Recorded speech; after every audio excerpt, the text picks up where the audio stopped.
Bang! And we're back, guys. Adam Pat. And I just want to speak, if you are starting a business this year, or if you have thought about starting a business this year, do not think too far into the future.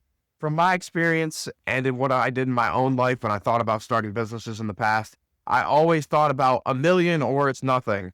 And it's just not where you need to be. You need to get to a number that buys your freedom. First off, what you need to do is have some money set aside that you can actually leave your current job, because you want to go all in on your business as long as you know that it's going to work. If you have a proof of concept, this is what I'm speaking to. If not, all you need to get to is the number that buys your freedom in terms of cash flow. And what I mean by that are, you need to be able to evaluate your monthly expenses. If your monthly expenses are $2,000, then all you need to make is $2,000 a month, and that buys your freedom. Once you get to that point, you have infinite amount of time to then scale to $3,000 a month, $4,000 a month, and then $6,000, $10,000, $15,000, $40,000, and the list goes on. But you need to get to the easiest one, is what I'm going to speak about here.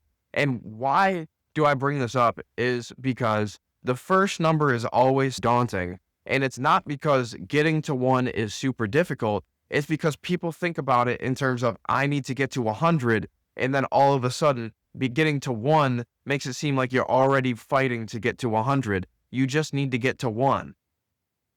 Now, when I say that, I mean get to your easiest one. And I mean that as in, make yourself timelines that aren't difficult. When you first start your first business, you need to get to your easiest one. Everyone thinks about getting to the first dollar. What you need to think about is getting to your first customer, because your first customer will give you your first dollar. And then from there, you can start to think about, well, how do I get to my first customer? And you can say, I can reach out to 1,000 prospects and maybe one of them will be interested, which is fine. But how about I send my first email? I make my first cold call, because all of a sudden now you're on the journey to entrepreneurship. You're on the journey to starting your business, and you're on your journey to getting to your first customer because you made your first cold call. And then it's all of a sudden, I've made my first cold call. Let me make more, because now I just need my first quoting opportunity. And then you get your first quoting opportunity, and then you say, well, let me continue on making the cold calls and sending off the cold outbound, because it just brought me my first quoting opportunity. And eventually, after enough quoting opportunities, I will land my first customer, and my first customer will give me my first dollars, and then it becomes a repeatable process over time. And as you do this, as you get to your number one, you're also setting up number 2, 3, 4, 5, and the others. Because once you start to see some success, it becomes far more fun than you could ever imagine. This is what I speak about when I speak on LinkedIn quite a bit, Adam Patterson, if you want to go take a look at it. I speak about cold calling all the time, because cold calling can suck all day long. It can be the worst thing that you've ever done. And it can be that way for 100 to 200 cold calls. You can get hung up on, you can get told to F off, you can get told, take me off your list almost immediately. You can get told an array of things, which, if you let it, will absolutely ruin your day. And it's very hard not to let it ruin your day, don't get me wrong. But then, all of a sudden, you've made 100, 200, 250 cold calls, and then you finally have someone who stays on the phone, is interested in what you're selling, and in fact wants to become a customer of yours, or schedule a meeting with you, or give you the opportunity. And then all of a sudden, you're so jazzed up because it just worked. It worked. And that's the bigger idea behind everything that I speak about, is it's all a numbers game, realistically. It's all about timing, and then it's all about time in. It's not either or, it's an and. It's about timing and time in. The longer that you spend in the game, the better timing that you're going to have, because you're going to run across your prospects all year long, especially if you reach back out once per month, once every 2 months. They're going to get used to your name. You're not going to have annoyed the hell out of them. And then all of a sudden, because you were able to spend a year in it, because you put away some savings or whatever, or you've been able to spend a year taking your chances doing this because you still have your day job, all of a sudden, you're going to have your first customer. And once you have one, it's a proof of concept. I don't know what the number is where it turns from proof of concept to this is a true business. I really don't. But once you get your first one, if it's a brand new business idea, it's a proof of concept. If it's not a brand new business idea, then you already know that the proof of concept is there. And I chose to dive right in. When I started my business, proof of concept already existed. I had already done this exact job for years working for somebody else. I now do the same thing. And there's a few things added on, but they only come when I land customers and do the things that I was already doing. So the proof of concept was already there. I already had the money set aside, and I said, I would rather dedicate a full 8 to 10 hours a day to doing this than I would 1 to 2 hours, because then my rate of success should be maybe not faster, but the level of success will rise faster, if what I'm saying. In terms of gross number of shots that I can put up will result in gross number of opportunities.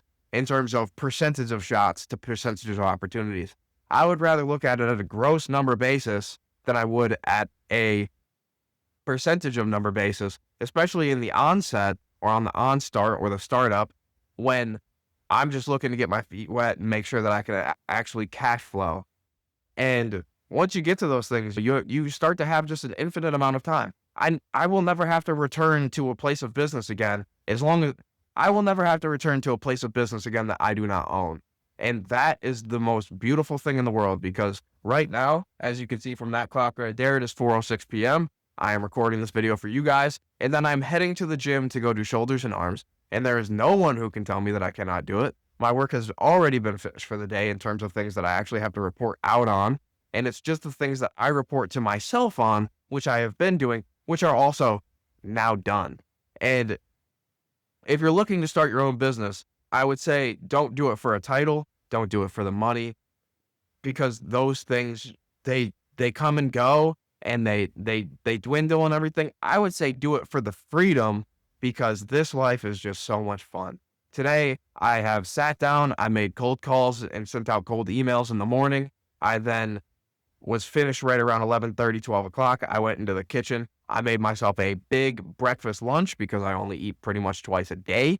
And then I called my brother. I sat on the phone with my brother for a little while. I came back. I did a little bit more work because a customer then reached out to me to do something for them or asked if I could help them. And I said, of course I can. And then I went, and once that was done, I played some video games with my brother because all of the work was done. And then I got sent over some more work to do, which put me back at my desk. And then now I'm recording this content for you. And now I'm going to go to the gym still prior to when somebody else would be getting out of their day job. The freedom in this life is beautiful. And then at the same time, I get to spend all of my days with my dogs, and I just get to make all my own decisions. And I don't really think that you can beat that. And in my personal opinion, this is what I've always wanted in my life. And I know that a lot of people want this. I think that the statistics have come out that 93% of people want to be self-employed and only 7% are. That's a big gap. And it's not that difficult. All you have to do is get to the first one. And I would say make it your easiest first one. When you start to go build your business, don't think about, oh my gosh, how am I going to get to 1 million? How am I going to get to all these milestones? Think about, how can I get to the first one? Your first step is finding your first prospect. You got to figure out how to do that. And then from there, it's how do I reach my first prospect? And then from there, it's how do I follow up with my first prospect? And then it all becomes a repeatable process that then you can reach out to 20, 50, 100, 1,000. And as time goes on, because time is a constant, your outreach will continue to rise and rise and rise.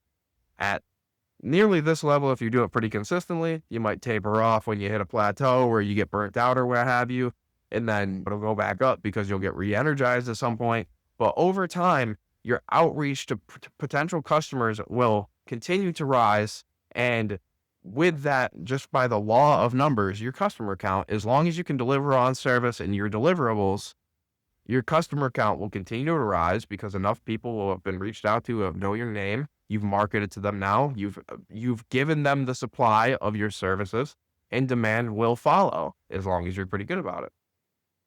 So you just have to get to your first one, and then it just takes time. And as long as you're patient, but aggressively patient, where you continue the outreach and you continue to do the things day in and day out that are going to help you build your business, you're going to be massively successful. And I hope all of that for you. And I don't care who you are. I don't care what walk of life you come from. I don't care if you're a competition to me, but if you are happier in life, it's good for you. It's good for me. It's good for everybody. Thanks to the butterfly effect. And I'm not going to get into that in this video, but we'll talk about it, I'm sure, in a later one. But that's everything I have for you today, guys. Thank you very much for watching along. If you made it all the way to the end of this video, leave a like on it below. I appreciate it. Leave a comment, leave your thoughts, leave what you're planning on doing for this year, next year, or your life plans. And of course, subscribe to the channel. I'm always creating more tips. Go watch some of my past videos if you want to see a little bit more before you make that decision. And yeah, everything more to come, guys. Onward.